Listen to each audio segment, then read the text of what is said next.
So we're working on a Chevy Tahoe 2004. And the same procedure is going to be for like a Tahoe, um, there's another one right there on the road. Here we have the GMC, Yukon, Denali, Cadillac, all of them that had the front and rear AC. This is your rear heat and AC unit here. And the complaint what the customer had is he was having a leak. And he couldn't figure out where it was, and he took it to several places. They couldn't figure out where the leak was, or why he kept losing Freon. Well, I found the leak for him, and the leak was in the rear actually, and it was coming. The Freon is actually leaking out of this box here. Now, I'm going to show you a quick way of how to replace that box real easy. It's not a hard thing to do. If you have this issue, you may as well just go ahead and replace the whole box. This is the heater core for the rear heat right here.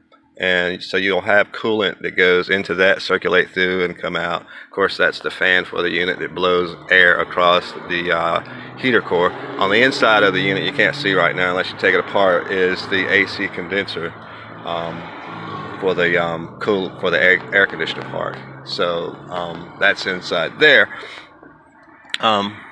So I'm going to show you an easy way on how to get that out. It's not really hard. I mean, it's got two bolts here, 7mm bolt there, 7mm bolt there. Up under the car, there are 10mm. Helps if you lift it up too. Make sure you support it, with a jack and properly. Anyway, I think those were either 12 or 13mm there, and then you have 10mm. You see that stud sticking back there, and then there's another 10mm stud here. As you can see in between those two hoses. Use an extension on a 10mm, you can get that out real easy. Now the problem comes, the AC hoses connection comes off real easy. As you can see there, that's going to come off pretty good. I mean, it's just a nut. But there on the other side, you have those plastic tabs. You see those plastic tabs? Let's move this light out the way. A little closer. Alright, you see the plastic tabs right there? Those bad boys right there can give you a hard time. Alright, especially if they're old and brittle. So, you don't want to damage that pipe there, because if you do, then that's going to be another expense you don't want to incur. So, what I recommend you doing after you remove your studs is, well, first of all, before you start this job, you do want to drain your antifreeze out. You may as well save it, because once you disconnect these pipes, it's gonna drain some antifreeze. But what I would recommend you doing is simply cutting these pipes, okay, from the inside.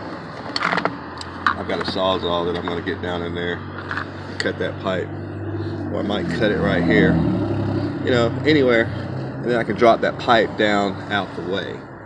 All right, and once I drop it down out the way, I'll have clean access to get to it to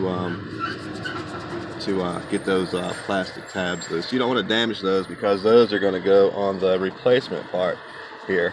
As you see, we've got the whole kit caboodle here, makes it easy. There's your AC condenser piece there.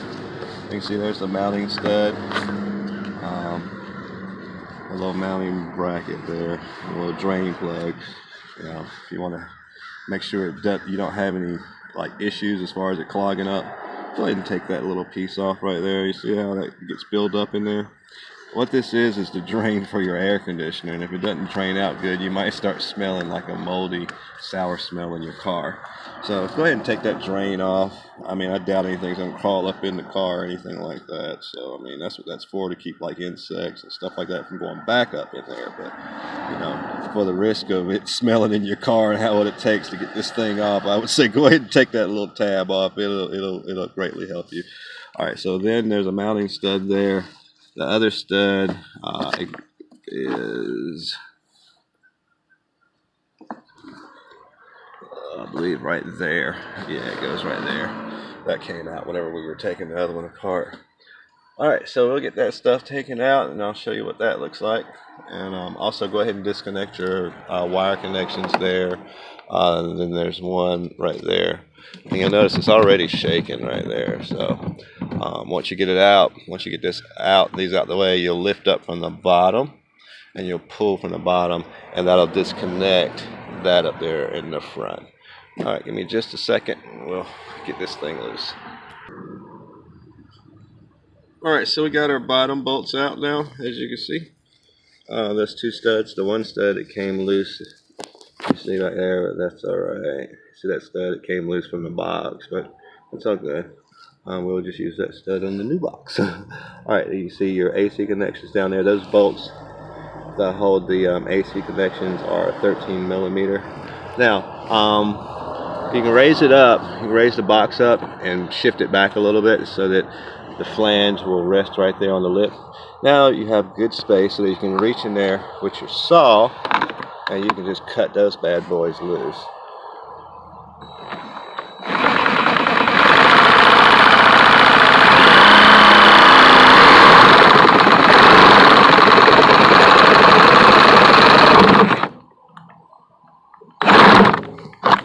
Remember I told you there was going to be some coolant in there, so make sure you get something to catch any of it that may fall out.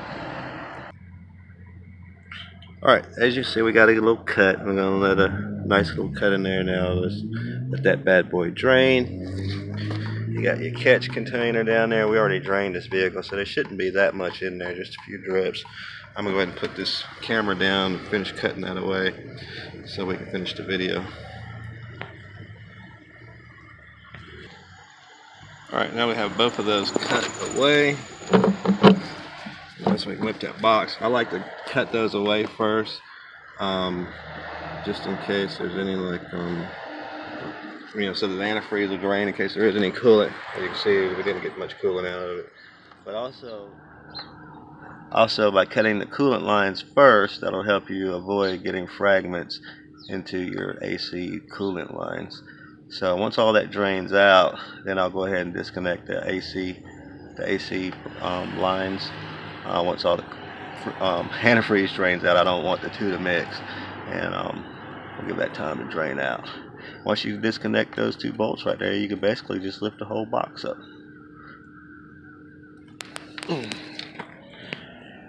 As you can see, now that it's loose, see that holding it.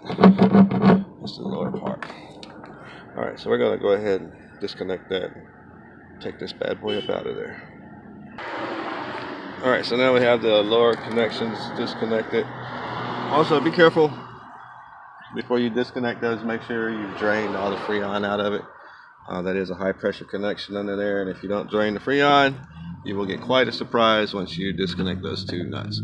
So basically, like I said, you'll pick that up, okay, and you can just tilt it to the side, and if you've got all the wires and stuff disconnected, it should fall right on out of the way. Okay, so there, quite simple, quite easy. There is a 10 millimeter ground wire nut you'll need to disconnect as well. Alright, so you see how we cut those there. Now that we cut those, I guess you ask, oh man, you ruined it. No, remember those pipes are here on the new one, but with it cut, you now can bring that up under the frame rail where you can clearly have access to it, and you can get in there with some good pliers and hold on to it. Makes it a lot easier as opposed to trying to work on it up in there, connected to the car frame. I mean, you can't really get no tools on that to work on it. So you bring it down here and you do it like that. Alright, so we're going to put this thing back together. And the neat thing about these connectors right here is like it just snaps in. You know what I mean? So you don't want to damage it. You don't want to damage that in because, like I said, you got to replace the whole hose if you do. So you'll squeeze that in and then slide that off. Sometimes you have to work it a little bit to get it off, especially if they're older. But no, you don't want to take the chance of damaging that in. Same way with that one. We'll pull both of them down under the frame rail, get that out, and then we'll put it back. Now, in replacing this thing, basically you just sit the new box over there, plug it in, zip it back in, the opposite of how you took it apart, took it out. That's pretty much it. If you have any questions or comments, please chat, post. I'm not going to put it back together and film it. It won't. It takes too much time for me to do all that. I'm pretty sure you can